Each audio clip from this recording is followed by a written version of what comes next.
नमस्कार. मी भाऊ तोरसेकर. तुम्ही बघत आहात प्रतिपक्ष. मित्रांनो, अनेकदा जे निष्ठावान असतात त्यांची भयंकर तारांबळ उडत असते. म्हणजे त्यांना कळत नाही आपण काय करायचं ते. कारण ते कितीही निष्ठावान असले, म्हणजे कुत्रा हा अत्यंत इमानदार निष्ठावान असतो असं म्हणतात. पण म्हण अशी आहे की न घाटका न घरका न घाटका. म्हणजे काय असं, तर धोबी का कुत्ता न घरका न घाटका. कारण धोब्याचा व्यवसाय हा कपडे धुण्याचा असतो आणि त्यामुळे धोबी हा जितका घरी राहतो त्यापेक्षा अधिक काळ कपडे धुण्यासाठी नदीच्या काठी घाटावर वगैरे गेलेला असतो. आणि मग त्याच्याबरोबर त्याचा कुत्रा इमानदार म्हणून त्याच्या बरोबर बरोबर बरोबर राहत असेल, तर मग तो अधिक वेळ घाटावर राहतो आणि कमी वेळ घरी राहतो. तर त्याच्या निष्ठा घराशी आहेत की घाटाशी जोडलेले आहेत असाही प्रश्न विचारला जाऊ शकतो. हा शब्दप्रयोग आपण अनेकदा वापरलेला असेल, ऐकला असेल.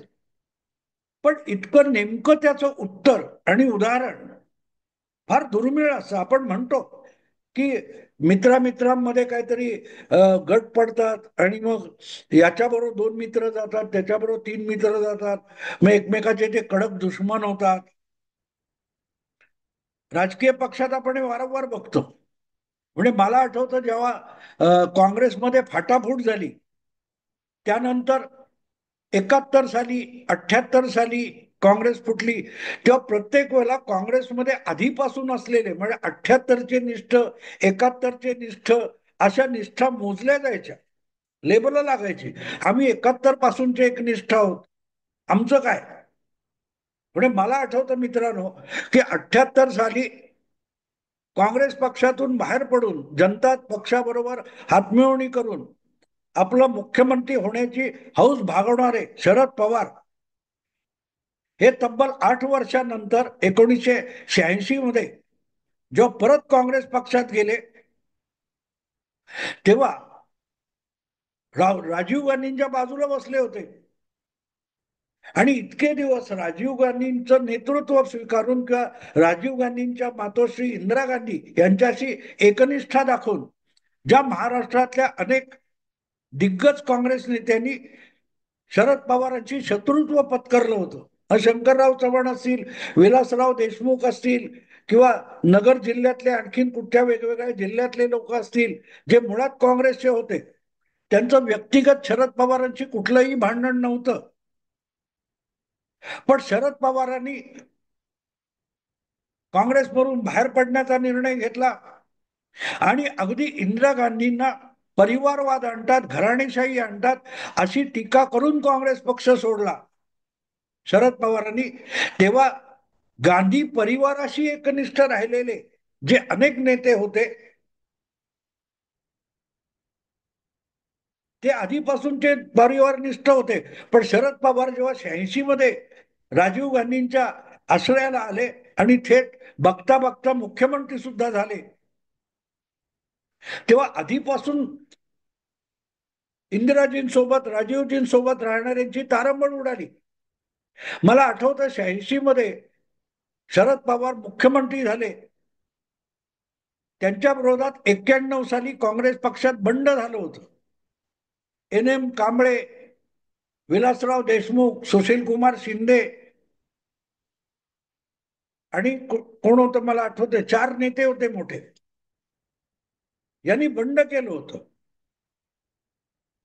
का बंड केलं होतं? की आम्ही आधीपासून निष्ठ आहोत. हे कधी आलं टपकलं इथे? यांनी पक्षाशी गद्दारी केलेली आहे ना, का घेता?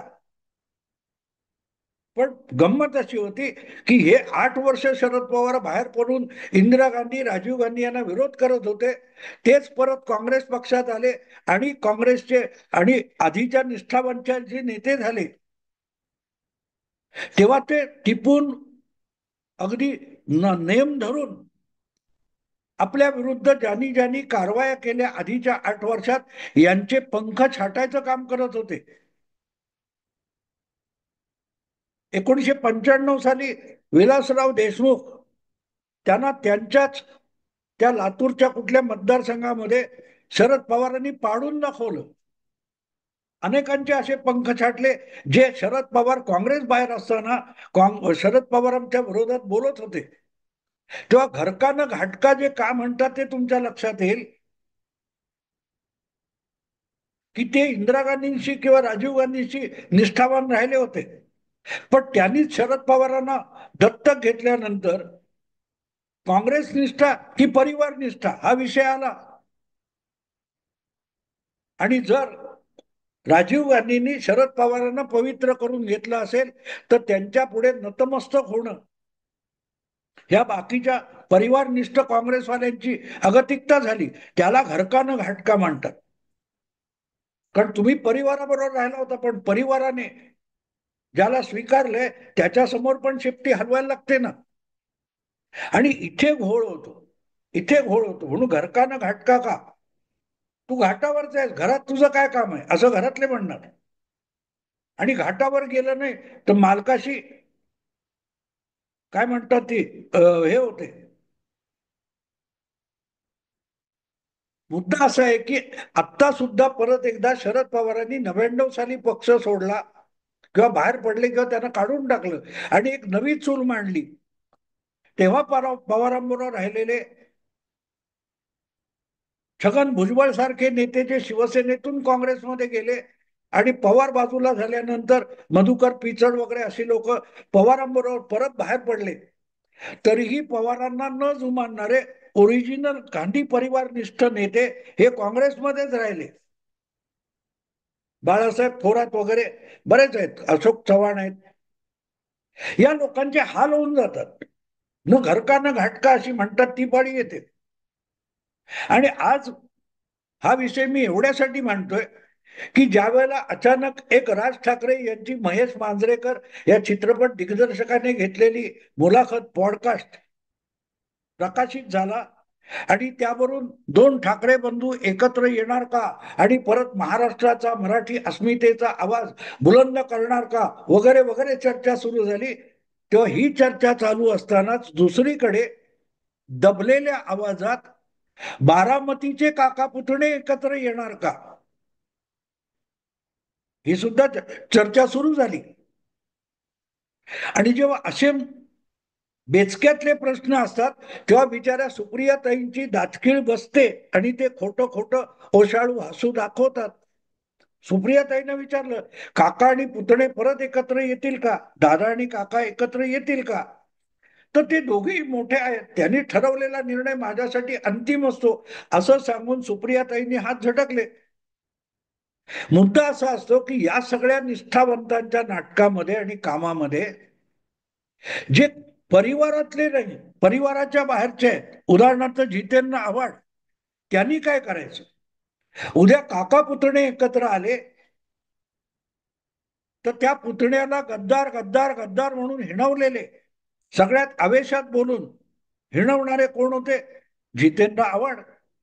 किंवा आपणच काकांशी निष्ठावान आहोत असं दाखवून कदाचित भविष्यातला मुख्यमंत्री जयंत पाटील हा सुद्धा असू शकेल असं शरद पवारांकडून वधवून घेणारे सांगलीचे वाळव्याचे जयंत पाटील.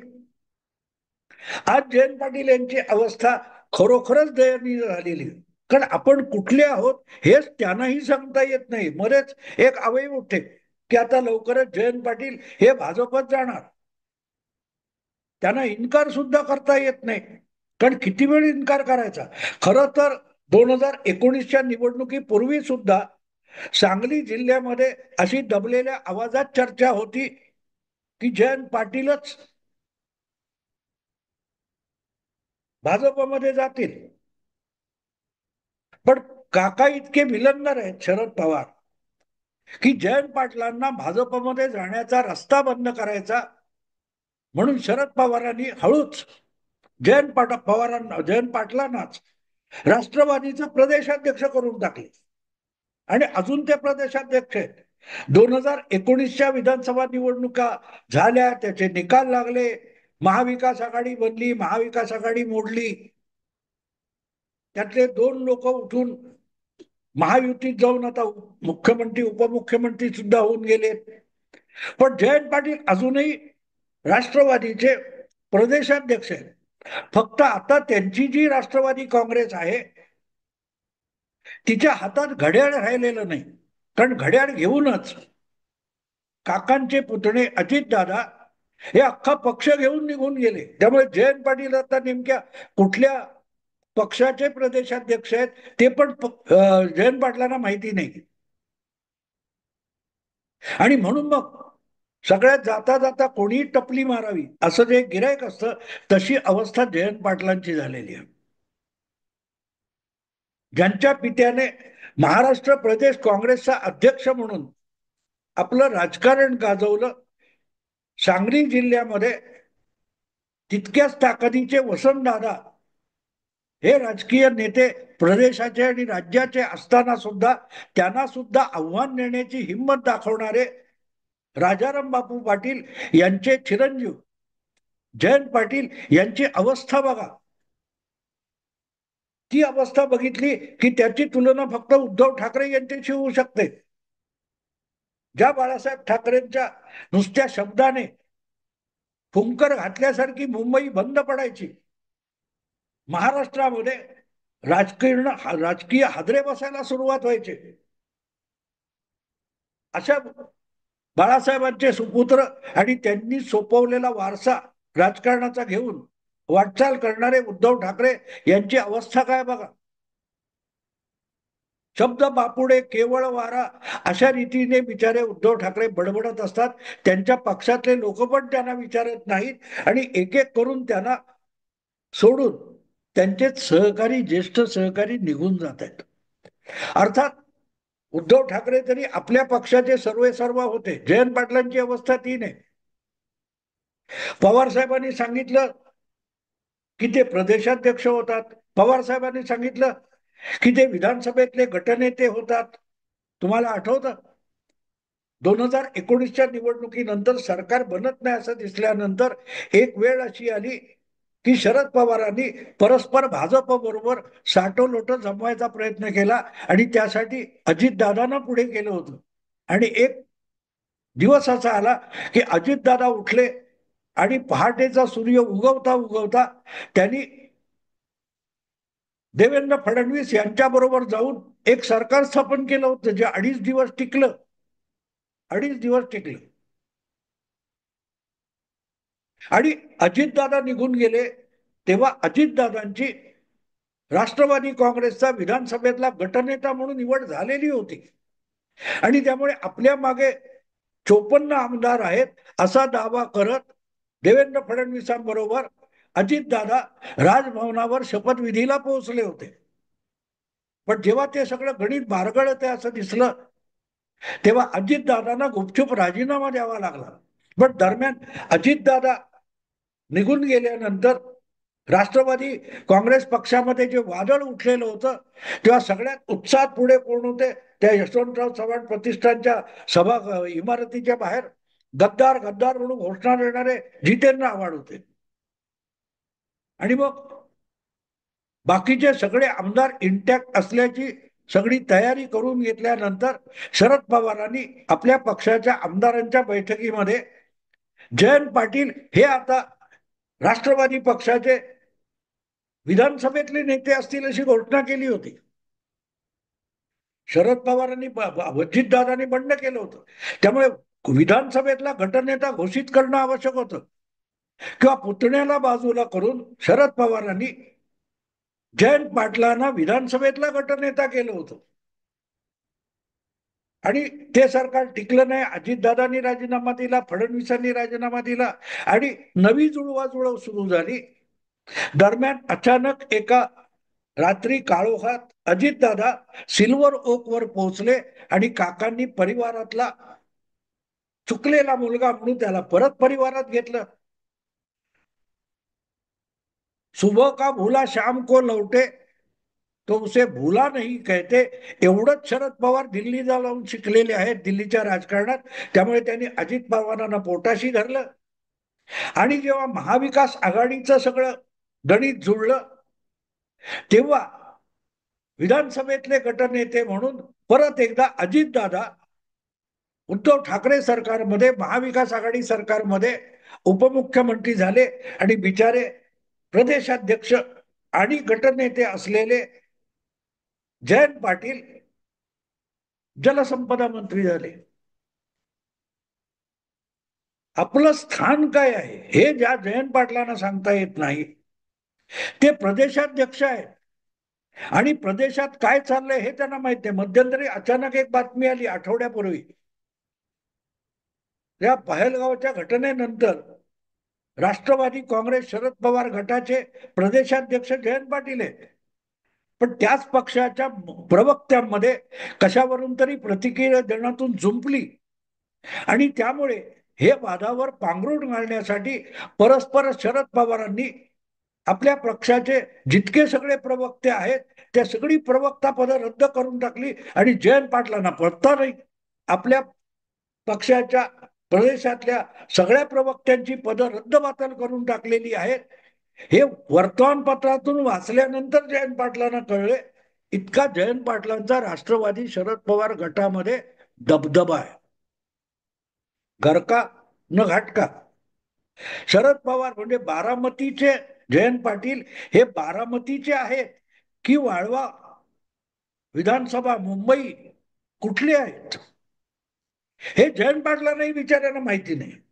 आपण नेमके प्रदेशाध्यक्ष आहोत म्हणजे काय हे पण जयंत पाटलांना सांगता येणार नाही. हा, पण येता जाताना आपला कॅमेरा समोर आला की ओशाळवाणं हसून काहीतरी एक चटकदार वाक्य टाकायचं आणि निघून जायचं. पण आपलं भवितव्य काय? मध्ये तुम्हाला आठवत असेल ज्यावेळेला नवं सरकार बनलं तेव्हा काय 43 मंत्री करता येतात, त्याच्याऐवजी ह्या देवेंद्र फडणवीस सरकारमध्ये 42च मंत्री आहेत. तेव्हा अजितदादांनी उपहासाने सांगितलं होतं एक पाटलांसाठी, जयंत पाटलांसाठी एक मंत्रीपद शिल्लक ठेवलंय, कधी येत आहे वगैरे वगैरे. हा उपहास होता, उपहास होता. शिळेला शिळे काय ते शिळ उरलं पाकल काय ते शिळ पाक उरलेलं आहे तुमच्यासाठी ठेवलंय, कधी येता. कळतंय मित्रांनो मी काय म्हणतो ते? वाईट वाटतं. अत्यंत उच्च शिक्षित, कर्तबगार, वडिलार्जित असा राजकीय वारसा आहे जयंत पाटलांना. पण आपल्या छछोर आणि थिल्लर बोलण्या वागण्यातून जयंत पाटलांनी आपल्या राजकारणाचा पुरता बोजवारा उडवून घेतलेला आहे. आज सांगलीचा नेता म्हणावा इतका पण त्यांचा दबदबा सांगलीत नाहीये, सांगलीत नाहीये. त्यांनी जे काय राजकारण खेळायचा प्रयत्न केला, चंद्रहार पाटलांना उद्धव ठाकरेंच्या गळ्यात बांधून त्याच्यावर वसंतदादांच्या नातवाने विशाल पाटलाने मात केली आणि त्या विश्वजित कदम या तुलनेने तरुण नेत्याने सुद्धा मात केली, पतंगराव कदमांच्या मुलाने. इतकं जिल्हा परिषद एवढं ग्रामपंचायतीचं राजकारण करण्यापर्यंत जयंत पाटलांची घसरगुंडी झाली. पण प्रदेशाध्यक्ष मात्र आहेत, प्रदेशाध्यक्ष मात्र आहेत. दुसऱ्याची टिंगल करताना जयंतराव 10 वेळ विचार करायचा असतो, उद्या आपल्यावर काय पाडी येईल. मला आठवतं ज्या वेळेला अजितदादांनी राजीनामा दिला आणि 24 तासांनी देवेंद्र फडणवीसांनी राजीनामा दिला, तेव्हा त्या पहाटेचा शपथविधी झालेल्या सरकारला 2.5 दिवसाचा गणपती ऐकला नव्हता असं म्हणत जयंत पाटलांनी हेटाळणी केली होती. 1.5 दिवसाचा गणपती, 5 दिवसाचा गणपती, 7 दिवसाचा गणपती, 21 दिवसाचा गणपती ऐकलंय, पण हा 2.5 दिवसाचा गणपती पहिल्यांदा ऐकलं असं मोठ्या मानभावीपणे जयंत पाटील बोलले होते. मुद्दा असा आहे की राष्ट्रवादी काँग्रेस शरद पवार गटाच्या पाटावर जी जयंत पाटील नावाची मूर्ती बसली आहे ती किती दिवसाची आहे याचं कारण 5 वर्षापेक्षा 5.5 वर्षापेक्षा अधिक काळ गेलाय आणि हिशोबच करायचा असेल तर 1500 दिवस झाले तरी हा गणपती उचलला जात नाही आणि त्याचं विसर्जन होत नाही. आपण ज्या पाटावर बसलोय तो खालचा पाठ सुद्धा बदलला गेला. घड्याळाचा पाठ होता तो आता तुतारीवाल्याचा पाठ आलाय. तरी गणपती जागेवर बसलाय आणि त्याला कळत नाही की आपली उत्तर पूजा कधी होणार आणि कोण कोण करणार. जयंत पाटील, तुम्ही घरका न घाटका या वाक्प्रचाराला एक अर्थ प्राप्त करून दिलात आधुनिक काळात. त्याबद्दल तुमचं अभिनंदन, मनापासून अभिनंदन. कारण मित्रांनो, ह्या अशा ज्या म्हणी आहेत त्या मला आवडतात, पण त्याची उदाहरणं देताना नव्या पिढीला नेमक्या गोष्टी कशा सांगायच्या, तेव्हा जयंत पाटलांसारख्या माणसांनी घरकानं घाटका म्हणजे काय याचं नेमकं उदाहरण निर्माण करून ठेवलंय. कारण उद्या जी दबल्या आवाजातली चर्चा आहे त्यामध्ये काका पुतण्या जर अचानक एकत्र आले, ज्याची सुगबुगाहट सुरू झालेली आहे, चाहूल लागलेली आहे, तर मग आपल्याविषयी अचकट विचकट बोललेल्या जयंत पाटलांना अजितदादा काय प्रकारची ट्रीटमेंट देतील, कल्पना करा. कल्पना करा. ते म्हणतील तुम्ही बारामतीचे नाही, घरचे नाही, परिवारातले नाही, गोतावळ्यातले नाही, घाटावरचे. जयंतराव, या म्हणीला 21व्या शतकात नवा अर्थ प्राप्त करून दिलात, म्हणून जयंतराव तुमचं अभिनंदन. पवारांसोबत राहा, तुमचं कोट कल्याण होईल. अर्थात कल्याण तुमचं होईल, कोट मात्र शरद पवारांकडे राहील. मित्रांनो, आता इथेच थांबतो. आवडलं लाईक करा, शेअर करा आणि प्रतिपक्षाला सबस्क्राईब करा. नमस्कार.